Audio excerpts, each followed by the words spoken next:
علم پڑھانا بھی معجزہ، پڑھانا بھی معجزہ،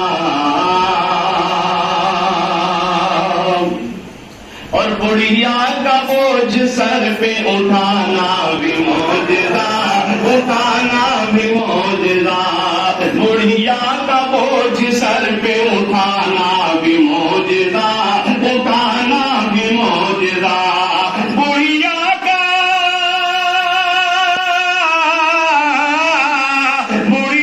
کا بوجھ سر پہ اٹھانا بھی معجزہ، اٹھانا بھی معجزہ، اللہ کے نبی ہے بتانا سبحان اللہ، بتانا بھی معجزہ، اللہ کے نبی ہے بتانا بھی معجزہ، بتانا بھی معجزہ، جنگل میں بکریوں کو چرانا بھی معجزہ، اس پر ثانی مصرے پر میں خصوصی طور پہ کہوں گا کہ جنگل میں بکریوں کو چرانا بھی معجزہ، چرانا بھی معجزہ، جنگل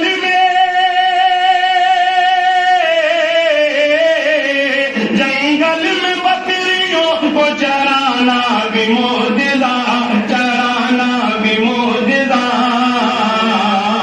اور پیڑوں کو اپنے پاس بلانا، سبحان اللہ، بلانا بھی معجزہ، پیڑوں کو اپنے پاس بلانا بھی معجزہ، بلانا بھی معجزہ۔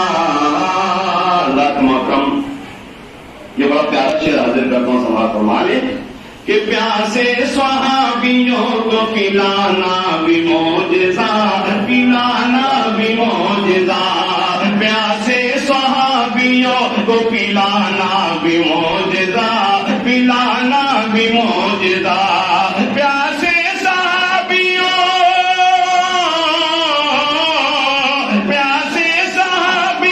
کو پلانا بھی معجزہ، پلانا بھی معجزہ، پانی کو انگلیوں سے بہانا بھی معجزہ، بہانا بھی معجزہ، پانی کو انگلیوں سے بہانا بھی معجزہ، بہانا بھی معجزہ۔ اس میں اشعار تو بہت سارے ہیں، لیکن آخری دو شعر میں پیش کرتا ہوں اور اپنی جگہ لیتا ہوں۔ ایک مرتبہ مچل کر کہہ دیجیے، امت میں اپنی ہم کو بلانا بھی معجزہ، بلانا بھی معجزہ، امت میں اپنی ہم کو بلانا بھی معجزہ، بلانا بھی معجزہ، امت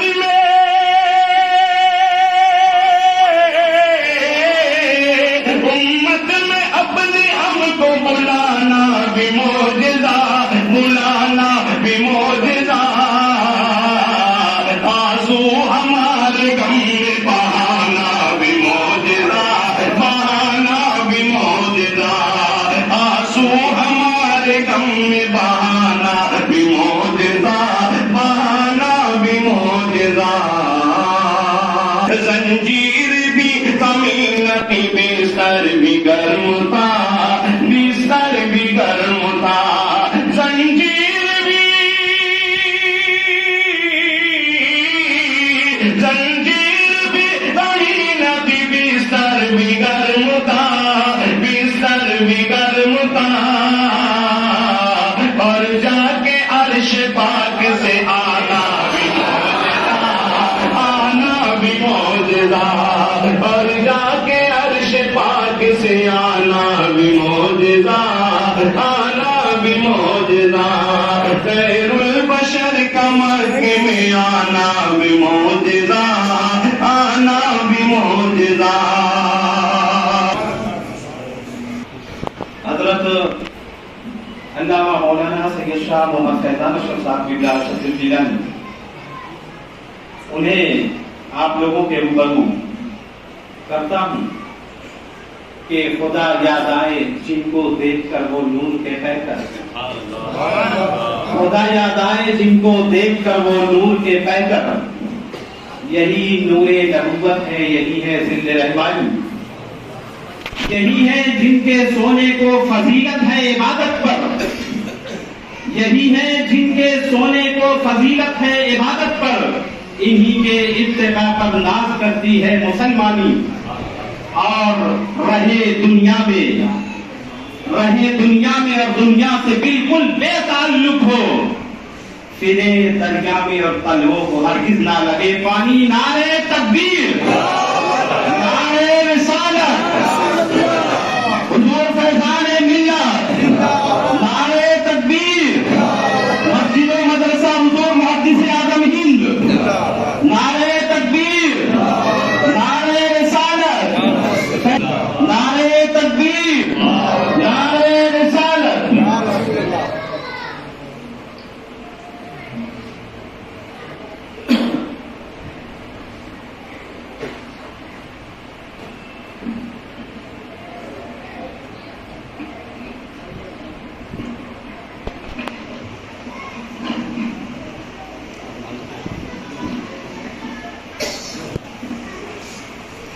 معزز و مکرم علماء کرام، سامعین کرام، خصوصیت کے ساتھ سنی اسلامک مشن کے منتظمین، ممبران اور عزیزم، قاری محمد امین اشرفی صاحب قبلہ، دیگر ممبران، معزز سامعین کرام، عزیز بچوں، السلام علیکم ورحمۃ اللہ وبرکاتہ۔ سیدنا مولانا محمد صاحب الآیات والمعجزات وعلى آلہ وأصحابہ التابعین للحجج والبینات۔ اعوذ باللہ من الشیطان الرجیم، بسم اللہ الرحمن الرحیم۔ وَلَوْ أَنَّهُمْ إِذْ ظَلَمُوا أَنفُسَهُمْ جَاءُوكَ فَاسْتَغْفَرُوا اللَّهَ وَاسْتَغْفَرَ لَهُمُ الرَّسُولُ لَوَجَدُوا اللَّهَ تَوَّابًا رَحِيمًا۔ صدق اللہ مولانا العظیم وصدق رسولہ النبی الامین المتین الکریم، ونحن علی ذلک لمن الشاہدین والشاکرین والحمد للہ رب العالمین۔ وقت کی قلت دامنگیر ہے، لیکن خیر کسی اور کے گھر میں نہیں بیٹھے ہوئے ہیں، ہم آج اس رب کے گھر میں بیٹھے ہوئے ہیں جس نے ہمیں اور آپ کو پیدا فرمایا۔ دنیاوی گھر میں بیٹھ کر کے نہ جانے کتنے منٹ اور کتنے گھنٹے ہم ضائع کر لیتے ہیں۔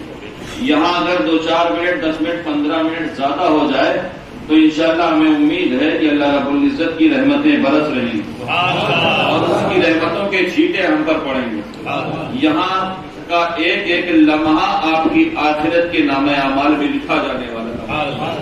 تو مجھے امید ہے کہ اگر 2-4 منٹ زیادہ ہوں تو پھر آپ کے ماتھوں پر شکن نہیں ہونا چاہیے۔ باتیں کریں کیونکہ وقت کی قلت بھی دامنگیر ہے۔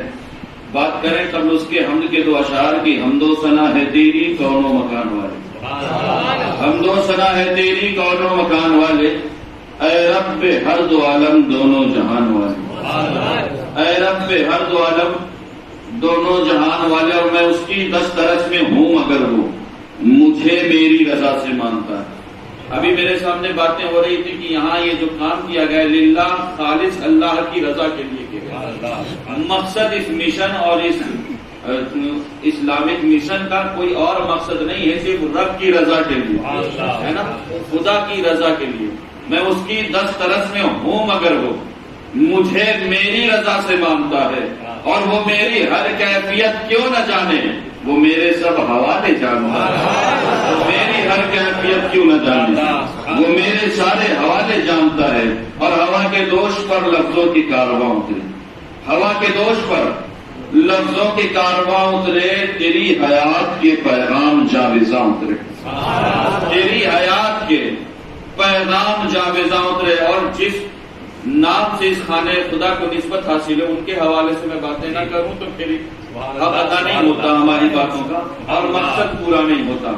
ہوا کے دوش پر لفظوں کے کارواں اترے، تیری حیات کے پیغام جاویزاں اترے، اور لیے چراغ ہدایت اندھیری راتوں میں، لیے چراغ ہدایت اندھیری راتوں میں، ارے رسول پاک کے بیٹے کہاں کہاں اترے۔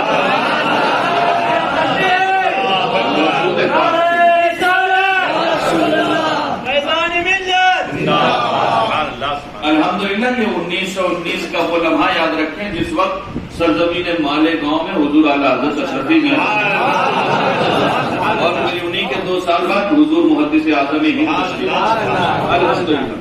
اور جب بتا دوں میں الحمدللہ ہم اہل سنت ہیں, ہمیں ناز ہے یا نہیں؟ اس لیے ناز ہے کہ اہل سنت گستاخوں کے ٹولے کا نام نہیں ہے بلکہ اہل سنت مصطفیٰ کے وفاداروں کا نام ہے. الحمدللہ ثم الحمدللہ. میں اپنی باتیں کیونکہ وقت کی قلت بھی دامنگیر ہے, میں نے جس قرآن پاک کی آیت کریمہ کی تلاوت کا شرف حاصل کیا, انشاءاللہ ابھی تو یہ ٹریلر ہے, رات کا بیان مکمل آپ سنیں گے, 2-4 منٹ برداشت کریں. اور کیونکہ مجھے پتا ہے وقت بھی ہو چکا ہے, میں نے قرآن پاک کی جس آیت کی تلاوت کا شرف حاصل کیا, میں بتا دوں ہمیں عزتیں, عظمتیں, رحمتیں, بلندیاں, عروج, کامیابیاں, کامرانیاں, جو بھی نعمتیں ملی ہیں وہ ہم سنیوں کا عقیدہ ہے وہ مصطفیٰ کریم کے وسیلے سے. سبحان اللہ. کیوں؟ کیونکہ رب نے قرآن میں یہ کہیں نہیں فرمایا کہ تم نمازی بہت اچھے ہو, بہت عمدہ نماز پڑھاتے ہو, نہیں, بہت شاندار عالی شان تعمیر کرتے ہو, نہیں. اس رب نے یہ بھی نہیں فرمایا کہ تم حاجی بہت اچھے ہو, تم عمدہ گھروں میں رہنے کے عادی, خیموں کا شہر آباد کر لیتے ہو, تم عالی شان لباس پہننے کے عادی لیکن 2 چادریں کفن کی صورت میں لپیٹ لیتے ہو, تمہاری عقل و فہم و فراست پر دنیا ناز کرتی ہے لیکن پھر بھی تم گلی کوچوں میں لبیک اللہم لبیک کی صدائیں بلند کرتے ہو. اس کے باوجود اس رب نے یہ نہیں فرمایا کہ تم حاجی بہت اچھے ہو, اس رب نے یہ بھی نہیں فرمایا کہ تم روزے دار بہت اچھے ہو, تمہاری فریج میں دنیا بھر کے آئٹمس بھرے ہوتے ہیں پھر بھی تم اس رب کی رضا کے لیے روزے رکھتے ہو, تمہارے حد پر کانٹے چبھ رہے ہوں پھر بھی تم روزوں کو نہیں چھوڑتے. حد تو یہ ہے کہ تم اپنے چھوٹے چھوٹے بچوں سے روزے رکھواتے ہو, اس کے باوجود اس رب نے یہ نہیں فرمایا کہ تم روزے دار بہت اچھے ہو, اس رب نے یہ بھی نہیں فرمایا کہ تم زکات اور خیرات دینے میں بہت آگے ہو, بہت اچھی زکاتیں ادا کرتے ہو, مال تمہیں بہت عزیز ہے, بہت محنتوں اور مشقتوں سے کماتے ہو پھر بھی خرچ کرتے ہو. بلکہ جانتے ہیں اس رب نے کیا فرمایا ہے؟ اس رب نے فرمایا ہے کہ تم امت سب سے بہترین ہو, امت سب سے بہترین. اور امت کس کی ہوتی ہے؟ امت نبی کی ہوتی ہے. تم سب سے بہترین امت اس لیے ہو کہ میرے حبیب کی امت ہو. عزتیں ملی ہیں مصطفیٰ کریم کے صدقے میں ملی ہے, عظمتیں ملی ہیں مصطفیٰ کریم کے صدقے میں ملی ہے, بلندیاں ملی ہیں مصطفیٰ کریم کے صدقے میں ملی ہے, عروج ملا ہے مصطفیٰ کریم کے صدقے میں ملا ہے. اسی لیے میں ایک بات بتا دوں, الحمدللہ ثم الحمدللہ, یہ خانہ خدا ہے, یہاں بیٹھ کر کے جو باتیں ہوں گی وہ صرف رب کی رضا کے لیے. میں ایک واقعہ بتاؤں, سنیں گے؟ وقت بہت کم ہے اور باتیں بہت زیادہ ہیں. آج ہم اور آپ خانہ خدا میں حاضر ہوئے ہیں. جانتے ہیں اسلام کی ایک بادشاہ ہے جسے دنیا خلیفہ ہارون رشید کے نام سے جانتی ہے. جانتے ہیں اللہ رب العزت نے اس کی سلطنت اتنا اسے عطا فرمایا تھا, اتنا اسے دیا تھا کہ یہ بندہ جب سورج اپنے نہیں بلکہ انگریز ہسٹورین لکھتا ہے کہ اس کی حکومت, اس خلیفہ کی حکومت اتنی بڑی تھی کہ سورج ڈوبتا بھی اس کے سلطنت میں تھا اور اگتا بھی اس کی سلطنت میں. سوچو مصطفیٰ کے غلاموں, کبھی رسول کے غلاموں کی اتنی بڑی حکومتیں ہوا کرتی ہیں. اور جانتے ہیں اس خلیفہ ہارون رشید کی یہ ایک عادت تھی کہ جب یہ آسمان پر کسی بادل کے ٹکڑے کو دیکھتا تھا اور وہ بادل کا ٹکڑا آسمان پر لہرا رہا ہوتا تھا تو یہ اس ٹکڑے کو مخاطب کہہ کر کے کہتا تھا, اے بادل جہاں مرضی ہو تو برس, چیز زمین پر تو برسے گا, مصطفیٰ کے غلام کی حکومت وہاں. سوچے اللہ رب العزت نے ہمارے لیے اپنی دولت کے خزانے ایسے کھولے, ہے نا. اور پھر اسی خلیفہ کی بیوی جو ملکہ زبیدہ, ایک بار یہ مکے گئی, اس نے دیکھا وہاں پر اللہ کے رسول کے غلاموں کو پانی کی بہت دقت, پانی کی بہت تکلیف ہے. اب اس نے جب امت کا یہ حال دیکھا تو ہی تو نیک دل عورت, نیک خاتون, اس کے دل میں وہیں سے ارادہ ہو گیا کچھ بھی ہو جائے مجھے اس پریشانی کا اختتام کرنا ہے.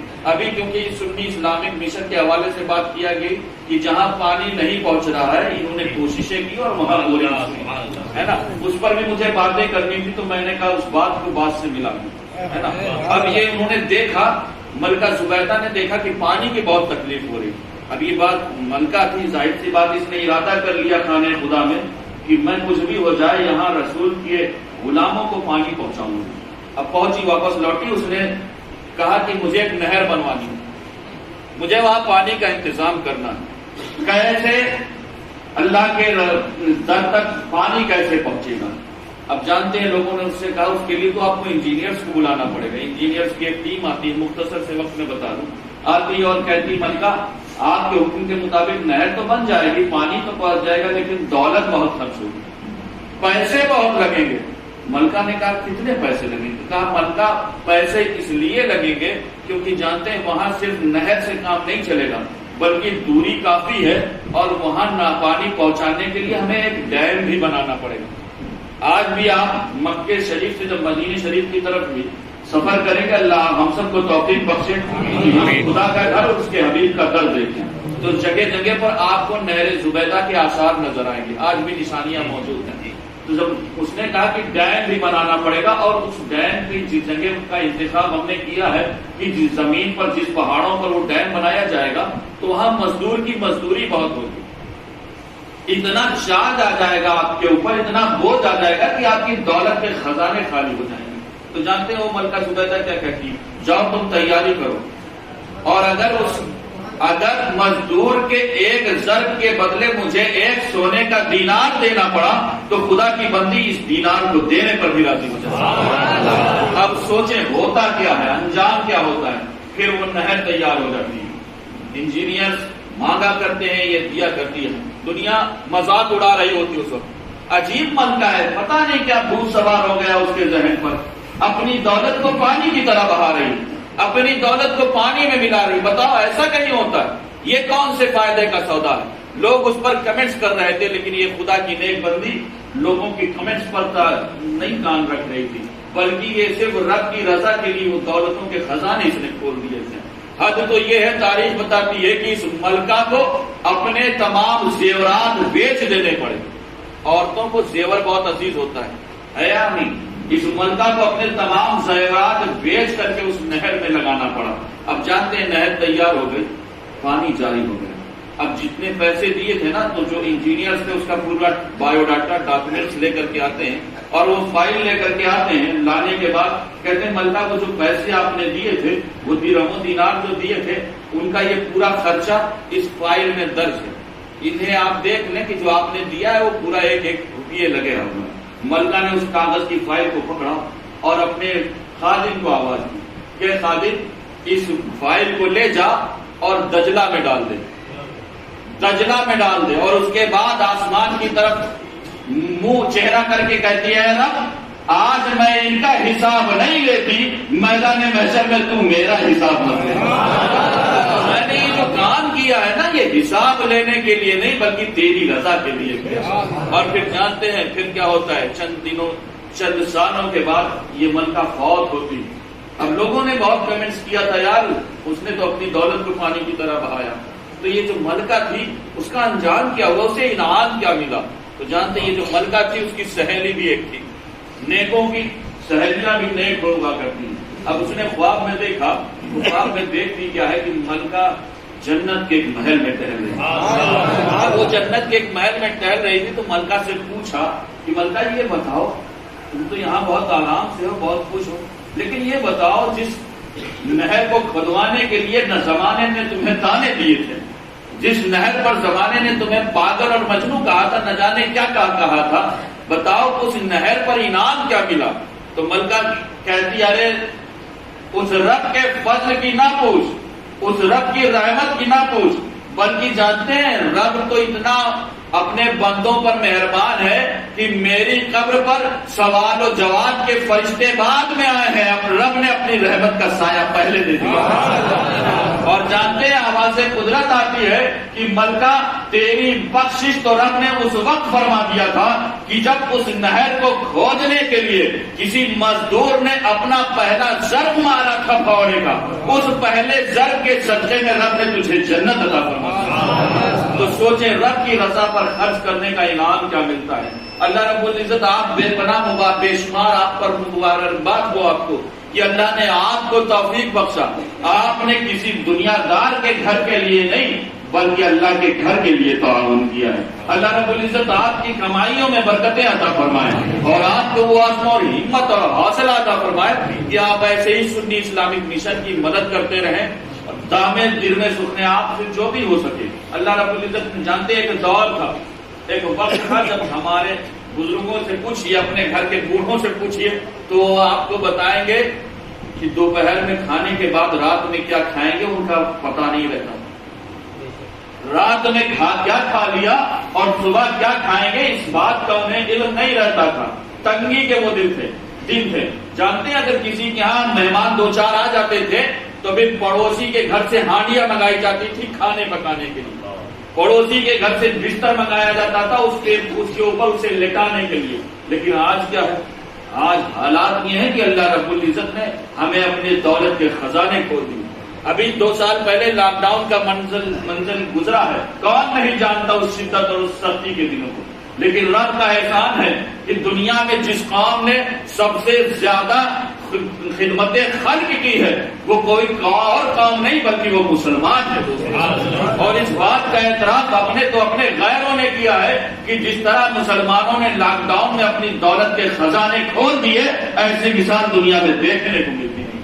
سوچیں آج حالات اللہ نے ہمیں اتنا نواز دیا ہے نا کہ ایک وقت میں اگر ہمارے گھر پر سینکڑوں مہمان آ جائیں تو ہمیں پڑوسی کے گھر میں جھانکنے کی ضرورت نہیں.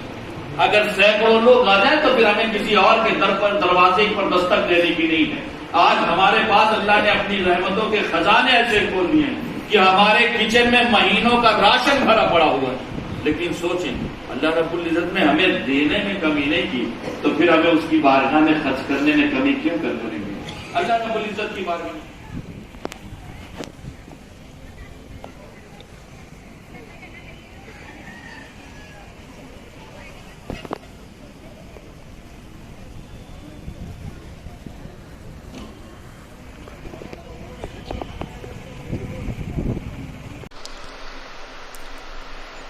سرورا شاہ کریمہ دستگیرہ اشرفا حرمت روح پیمبر یک نظر کنسو ماں. ہم پہ احمد کہو سایہ ہم پہ اشرف کا کرم. سیدی مختار اشرف با صفا کے واسطے اور موت آئے تو درے پاکے نبی پر سید. موت آئے تو درے پاکے نبی پر سید ورنہ تھوڑی سی زمیں ہو شہ سمنا کے قریب.